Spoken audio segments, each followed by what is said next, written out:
Assalamualaikum warahmatullahi wabarakatuh. Bismillah, alhamdulillah, wala hawla wala quwata illa billah.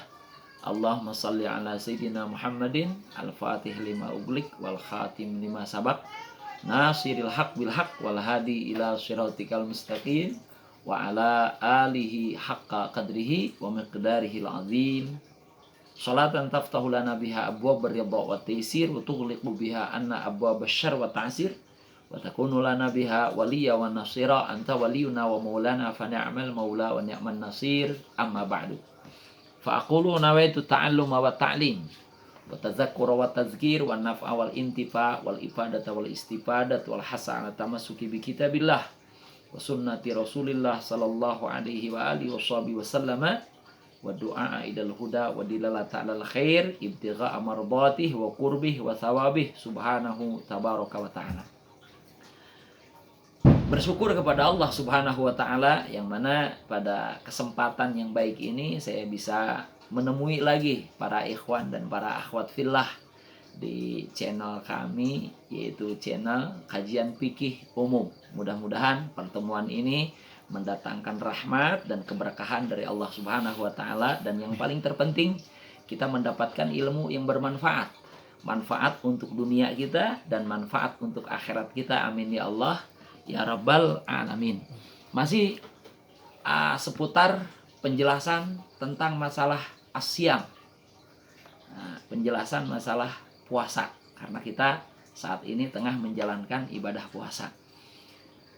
Ngomong-ngomong, apa sih arti atau takrif atau definisi daripada saum? Definisi saum itu ada dua. Pertama menurut lughah dan kedua menurut istilah atau menurut etimologi dan menurut terminologi. Kalau menurut lughah, saum itu artinya mutlakul imsak. Mutlak imsak. Itu menurut bahasa. Kita ambil contoh di dalam surah Maryam. Allah Subhanahu wa Ta'ala mengisahkan tentang Sayyidatuna Maryam ketika beliau melahirkan Sayyiduna Isa alaihi salam. Sayyiduna Isa alaihi salam itu beliau lahir tanpa ayahanda. Ya. Makanya orang-orang Yahudi pada waktu itu menghina, meledek Sayyidatuna Maryam. Maka ketika Sayyidatuna Maryam melahirkan Sayyiduna Isa alaihi salam, beliau nadar. Nadar tidak mau bicara. Ini dikisahkan oleh Allah Subhanahu wa Ta'ala di dalam surah Maryam ayat 26.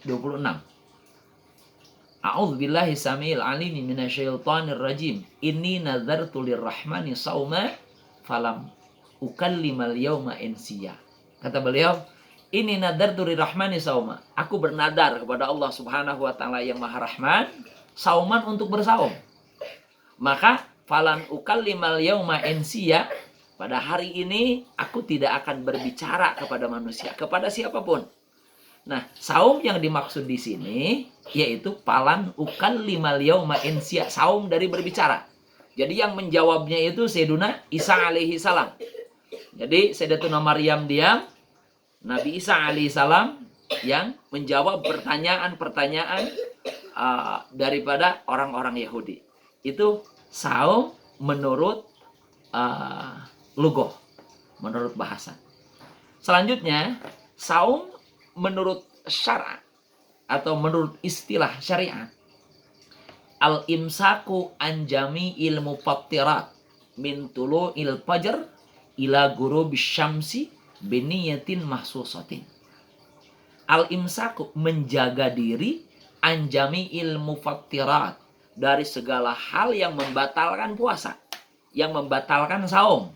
Min tulu'il fajri, dari min tulu'il fajri, dari dimulai dari datangnya fajar ila ghurubis syamsi, sampai terbenamnya matahari. Biniyatin mahsusatin, dengan niat yang tertentu, dengan niat yang memang sudah diajarkan oleh syariat. Itulah yang dinamakan dengan definisi saum menurut istilah syar'i. Selanjutnya, lalu asal atau sumber kewajiban daripada saum itu dari Al-Qur'an kah? Dari hadis Rasulullah Shallallahu Alaihi Wasallam kah? Atau dari ijma para alimil ulama?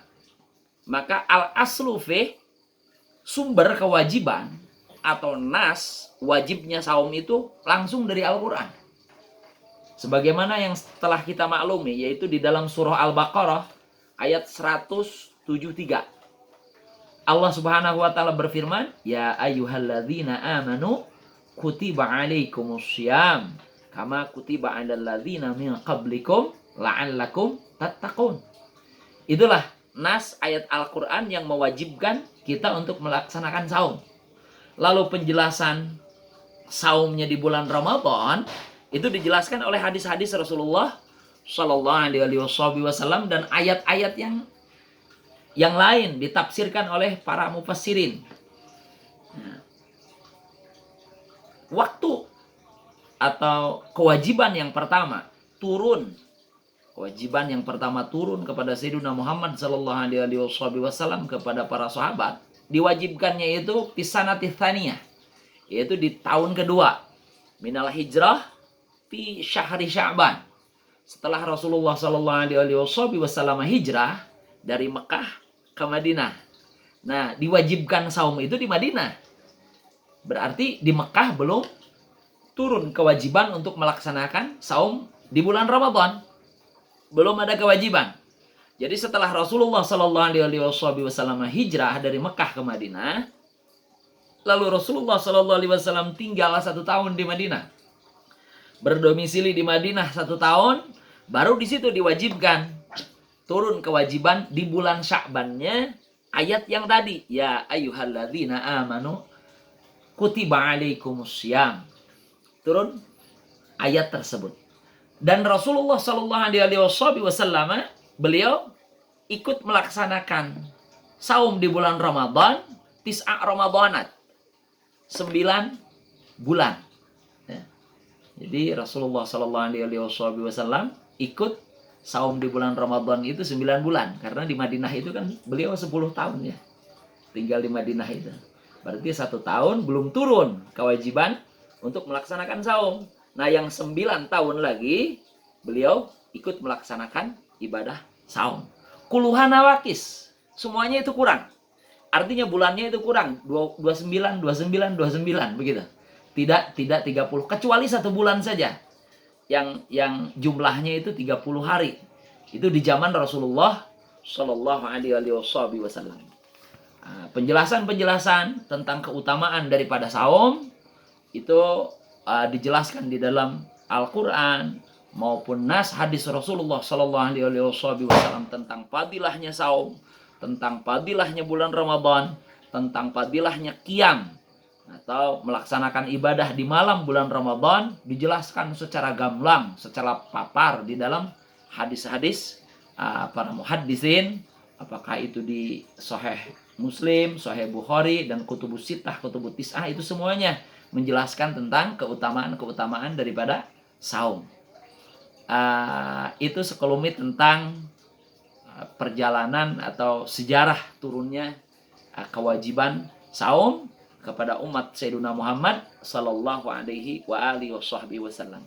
Subhanakallahumma bihamdika asyhadu an la ilaha illa anta astaghfiruka wa atubu ilaik.